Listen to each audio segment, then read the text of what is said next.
Hello, everybody. Well, after every day, the NL Liberals and the NL NDP shock me even more and go to a new low. So, I decided not to make this video yesterday because I want to add some things from today. Because the house was today also. Obviously, it's done for the weekend now. But, let's look into some stuff. So, I've learned that you can't screen record with the camera on, so I'll add all these videos because obviously my webcam don't work for this. But yeah, the Liberals and the NDP made it to a new low, so I'll explain that now. Well, everybody, I found a way to actually get a virtual webcam. There's actually an option. So, this is the House of Assembly yesterday. So let's check into our two NDP MHAs, Jim Din and Sheila O'Leary, and see what they have to say. The leader of the third party. Thank you, Speaker. Speaker, yesterday, in response to my question on early childhood educators, alright, this is just about educators. The Minister of Energy Not said if we shut down the oil industry here in Newfoundland, there is nope. It is about the oil industry. Alright. Nothing left. Now, that's a pretty disheartening and dismal view of the resiliency of our people and the future of our province, not to mention an insult to the workers.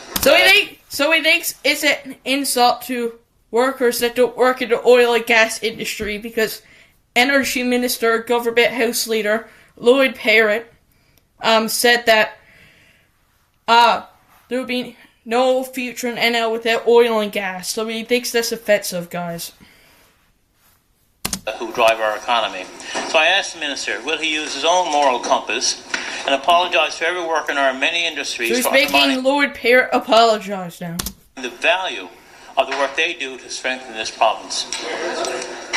The Honourable Minister of Energy and Mines. Thank you, Speaker, and I have no issue with the calibration of my moral compass, none whatsoever. Speaker, we're talking about a leader in the federal NDP party who has clearly said they would turn the taps off. So that's good. He spoke out against Avi Lewis.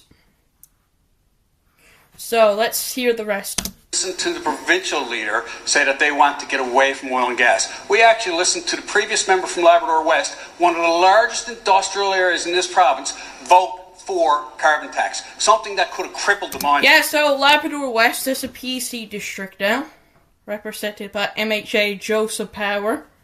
However, before the last election, it was a NDP MHA, Jordan Brown, and he voted for a carbon tax, a provincial carbon tax. Along with, I think many Liberals did. I'm not sure if most of them did. I think the Liberals did. I can't remember the exact numbers. I think, well, the PCs voted against it, and the few independents did. I'm not sure about the Liberals. I think most of them voted for it too. Anywho. Up there. So if he wants to lecture me about the workers in Newfoundland and Labrador, I'm open all day long. Now he's going to do his preamble. One thing is they're not thinking of the future. Speaker, I have to say that we are pleased that it took our private members' resolution to finally inspire this government to reduce electricity rates, to take action to reduce electricity rates, and I want to take credit for that. It was our PMR that prompted you. However, while this government, for the most part, dodges questions on real pressures facing people and opposes affordability measures, while families struggle to heat their homes and put food on the table and pay for prescriptions. Now, unlike the uncosted promises from the PC campaign, the buttons and but love that they put forward, the New Democratic Party presented a 4-year... Order, please. The member's time has expired. Just like... Right now, Sheila's going to come up. Okay. The Honourable member for St. John's East Kilvitty. Speaker, during the election when discussing climate change and the oil industry, the Premier Of course, guys, more oil! More bad talking about oil. Anywho. told the media, I don't believe the two are related, and said further... Yeah, because they're not. You know, they're not because, by the way, guys, so, NL got the cleanest oil. So, if NL's oil is really clean, how is it related to climate change? Anywho, I believe, Environment Minister Chris Tibbs answers this one. Would not have an impact on that particular situation. I asked the Premier, does he still stand by the view that climate change and the oil industry are not related? Or Lord Parrott does, sorry. The Honourable Minister of Energy and Mines. Thank you, Speaker. Always a matter of convenience when you can twist someone's words around. This party has clearly said in this House, the Premier included, lots of times, that we offer the cleanest option when it comes to oil and gas in the world. So how's it bad, you know?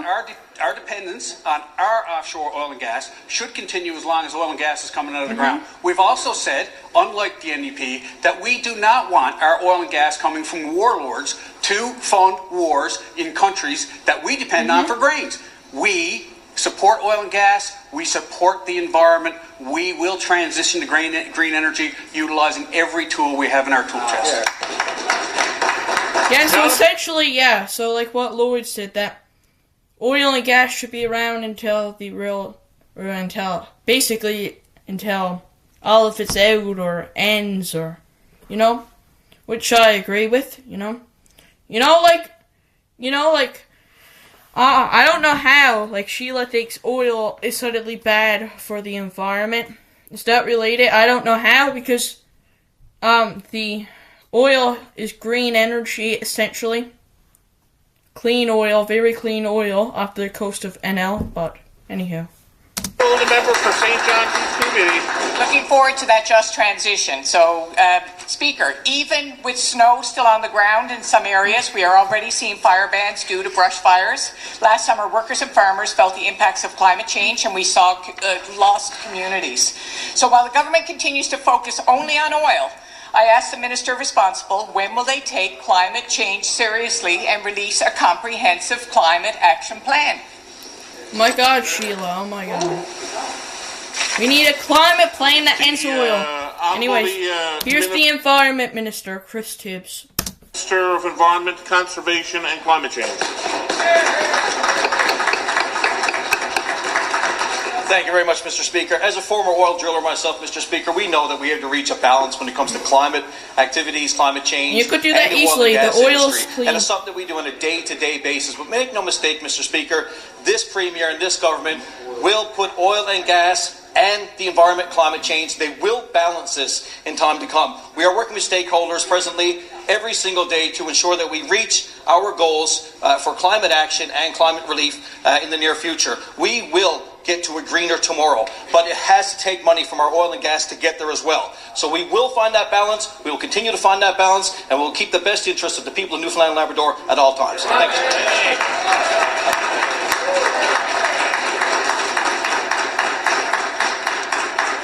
Time for question period has expired. And now, guys, this is Pam Parsons complaining on a point of order. I don't think she could see this. She got me blocked on almost on my other page too, but if you see this, Pam, hello. Anyhow.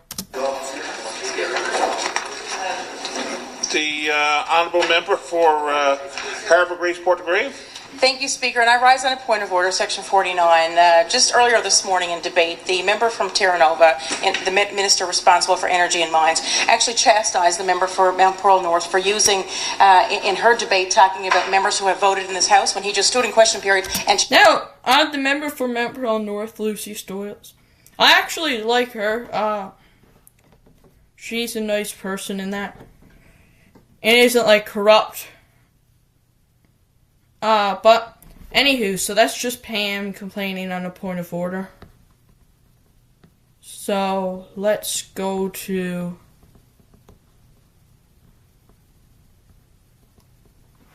I thought that was a different thing. I thought she was doing a point of order for something else, but it's just based off. That's the wrong one, essentially. Pam has been... Oh, here it is. Lovely. She's been blaming everything on Stephen Harper. Is this here? His district. That said, Speaker, we're here for the people of Newfoundland and Labrador. Let's rewind it to here. To give people relief, of course, for the cost of living measures. So there's lots of measures that that we can all do.